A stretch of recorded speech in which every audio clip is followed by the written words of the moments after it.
Hey guys, back on our YouTube video. Today it's going to be a update video along with a few new items. And that's mainly it. So I guess first thing I'll update on is on one of the swords I restored. Now first before I show this, I'll talk about the other one. There was two of these that I originally bought.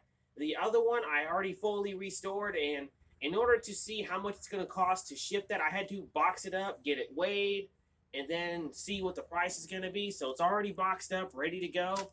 So if you're interested in buying that other sword, it's on our eBay profile, which I will link in the description of this video. But this is the other sword I'm keeping. This is the Afghan pole bar replica. And man, this thing turned out great. There actually wasn't much to be done. The thing that took the longest was definitely the handle right here, because the original one was badly beat up. I kept some of the plastic spacers that were in good shape, and then just made a whole new one from scratch. And then I put a piece of leather right here, so that way it doesn't hurt your hand so bad. And after restoring this sword, I finally figured out that this scabbard does not go with this sword, because as you can see, it doesn't line up correctly. It doesn't go all the way down to the scabbard. Because what these original scabbards for this type of sword were designed for is that these pieces right here would connect to the brass right here and give it a good fit. But sadly though, I'm still happy with it because the scabbard's better than no scabbard.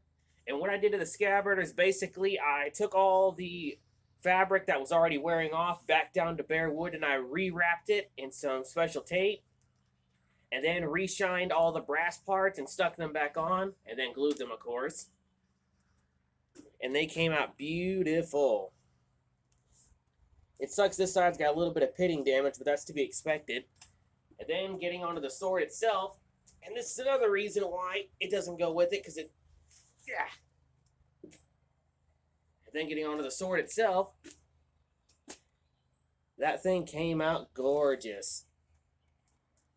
Basically what I did is I took it all completely apart, blasted all the rust off of it. This thing actually has a forged tang, so this thing, you probably could use it, but I wouldn't recommend it. It's a little bit too front heavy.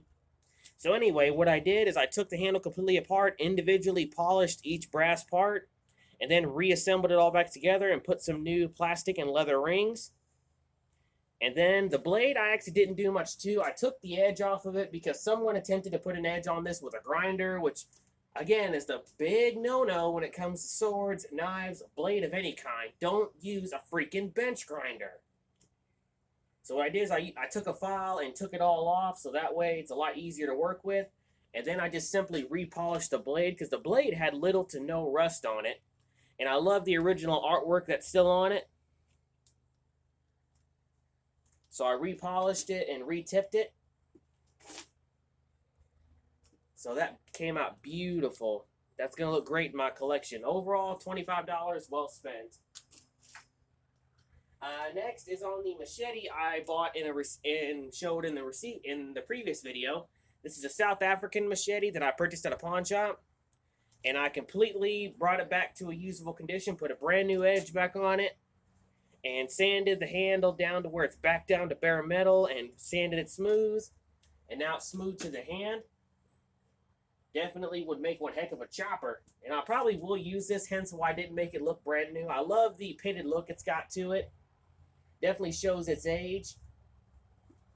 Definitely will make a great addition to my collection, because I do collect machetes if they're weird looking. Next is on the farm sickle I got from my good buddy JJ Jinx. I actually was able to lift a brand off it. This is a True Temper. And I completely restored it, put a nice black coating on the blade to prevent it from rusting, and then cleaned up the handle and tarnished it just a little bit. I didn't clear coat it because I'm out of clear coat, so I'll probably get a new thing and then clear coat it later on. Overall, came out great. Definitely will look great in my collection.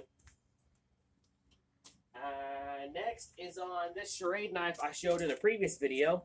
It's now been completely restored. Brought it back to the original condition, put a new edge back on it, and cleaned up the sheath. So now this one will be put for sale. Again, if you want to see it, it is on our eBay page, which is in the description of this video. Next, another item I'll be putting for sale is this one from my personal military collection. This is my M5A1 that I purchased at a flea market a couple years ago. And thank goodness to my buddy JJ Jinx who found me one that's in a lot better condition. So this one I will be putting for trade. It's been re-welded back together sadly, but it's still in good shape for the age.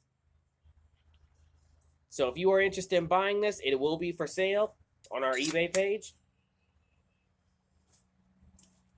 Next is an update on the few pocket knives my good buddy JJ Jinx gave me. For those who remember this one.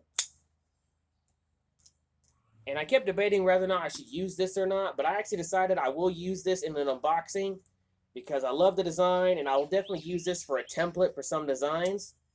I would love to see if I can make a fixed blade that looks just like this shape, but all fixed blade. That's another thing I do with these unusual designs is I use them as templates, so I don't have to risk drawing it all.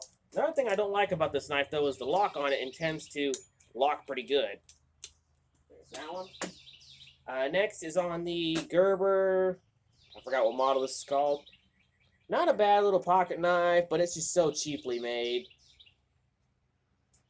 Like I said, I'll just keep it around as a beater knife. Something I'll just keep on my workbench and use every once in a while. Next is on my Smith & Wesson knife. Again, I got from my good buddy JJ Jinx. Not a bad little pocket knife. Definitely a nice little EDC for somebody who's on a budget.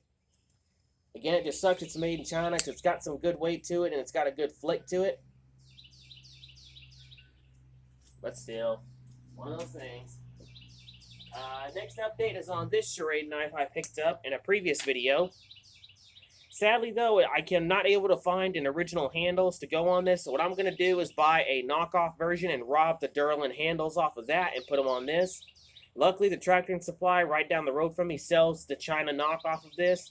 So when they're back in stock, I'm going to buy one, rob the handles off it, put it on this, and then restore it.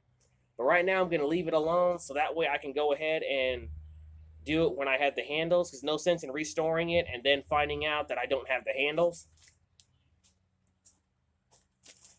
Next is on a new item that my father gave me. He knows I collect Hammer brand knives, and he found me a Hammer brand fixed blade that I fully restored. Great condition for the age. Man, that thing turned out great. I see some minor rust. That was probably because I accidentally didn't let the sheet dry enough. I probably just need to repolish that. Still came out beautifully. And I love the brass hardware that's on it. And I love the sheath. Thank you very much, Dad. Look forward to putting that in my collection. Let's see. Last but not least is what I'm going to do with this item I got from my good buddy JJ Jinx. And I've debated back and forth of what I'm going to do. And I've decided I'm going to make multiple blades out of this. I'll chop it into probably 3 or 4 different bars and probably make some decent blades out of it. Because after looking up the brand, it is made in the U.S., so I know it'll make some very good blades. And the handle I'll probably use for either a meat cleaver or a giant sword, one or the other. Alrighty, that's all the updates I've got. I hope you've enjoyed, and as always, stay sharp.